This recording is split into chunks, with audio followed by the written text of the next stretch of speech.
A reference librarian of my acquaintance was once asked by a patron to locate an authoritative account of how Johannes Gutenberg, after finishing up with the Bible, applied his invention to the manufacture of pornography. It had the odd quality of sounding both preposterous and faintly plausible at the same time. The patron was sure he'd read it somewhere, but couldn't remember where, which is exactly the kind of problem reference librarians make their bones by solving. But a thorough search of both print and digital sources turned up nothing. It seems likely that the patron had seen a reference to how pornographers tend to be early adopters of new technology and made an overly literal deduction from it. At the same time, however, the intertwining of religion and pornography and diffusing communication technologies is far closer than might otherwise be suspected, as Jonathan Coopersmith said in a paper published in 1998. Besides the sacred and profane uses of the printing press, Coopersmith noted that religious and pornographic images were the earliest and major uses of stanip lenses, glass slivers which magnified images, in the mid-19th century. The struggle between piety and the libido in the age of mechanical reproduction is at the core of Amy Wirbel's Lust on Trial, Censorship and the Rise of American Obscenity in the Age of Anthony Comstock, Columbia University Press. Making good use of recent monographic studies of mass media and the history of sexuality, the author, an associate professor of the history of art at the Fashion Institute of Technology, places the architect and chief executor of U.S. anti-obscenity law in a thick social and cultural context. The variety and sheer abundance of erotic merchandise on sale in the United States during the late 19th and early 20th century is staggering, not only evidence of Yankee ingenuity but also proof that the sexual revolution of later decades was long in preparation. Stanip lenses of the illicit variety, depicting a single, nude, female figure standing or sitting in a languorous pose, set against backdrops of Moorish architectural elements, holding peacock feathers, or in faux agricultural scenes, were among the tamer commodities available. There was a thriving and very profitable industry in sex toys such as, in Comstock's words, dildos, that being the trade name, made of stout rubber, and in the form of the male organ of generation, for self-pollution.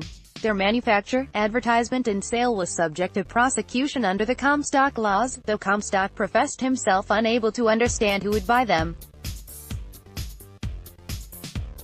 The limits of his imagination were no brake on his effectiveness. In the late 1860s and early 70s, Comstock's activity was confined to the northeastern United States.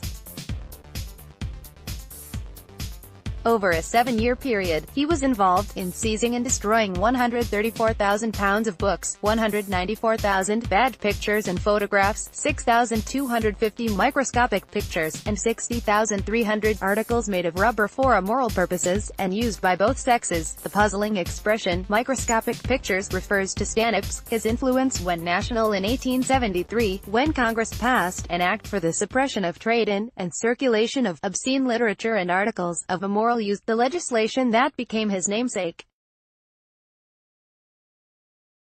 Besides the trade in sexual imagery and writing, the Comstock Act took aim at the distribution of anything about or enabling contraction or abortion, and could even be invoked to prosecute material that denied the value of marriage. It was a law designed to perpetuate monogamy, procreation, and guilt. In short order, Comstock was named an official but unpaid employee of the U.S. Postal Service, his activity subsidized largely by donations from wealthy supporters who gathered to view samples of the immoral material he was seizing. While never as inventive about using new technology as merchants of the erogenous, Comstock was driven to use every venue available to him in advancing his cause. If Comstock wasn't physically in your hometown during his career between 1873 and 1915, verbal rights, he was there in your hometown newspaper, fighting the purveyors of vice on the streets and in court, weighing in as a critic of art, theater and literature, suffering editorial and physical attacks from his many enemies, being defended by ministers and moralists, and lampooned as a puritanical knucklehead. The degree of resistance to his crusade, even when enforced by federal law, is remarkable and merits more comment than I can give it this week. We'll get into it in the next column. Suffice it for now to say that the title of one of his pamphlets, Morality versus Art, is indicative of both his attitude and his Achilles heel. The manufacturers of sexual devices, of stout rubber, had very limited recourse in opposing him, while creative people did not. A satirical cartoon depicts Comstock as Saint Anthony, triumphant over temptation like the early Christian monk of that name, or making quite a show of sparing others from it. In any event, a polemic by George Bernard Shaw included a reference to Comstockery as the world's standing joke at the expense of the United States. The dart must have hit the mark, because Comstock felt compelled to offer his own definition of Comstockery, the applying of the noblest principles of law, as defined by the higher courts of Great Britain and the United States of America, in the interest of public morals, especially those of the young. It seems extremely unlikely anyone else has ever used the word in his preferred sense.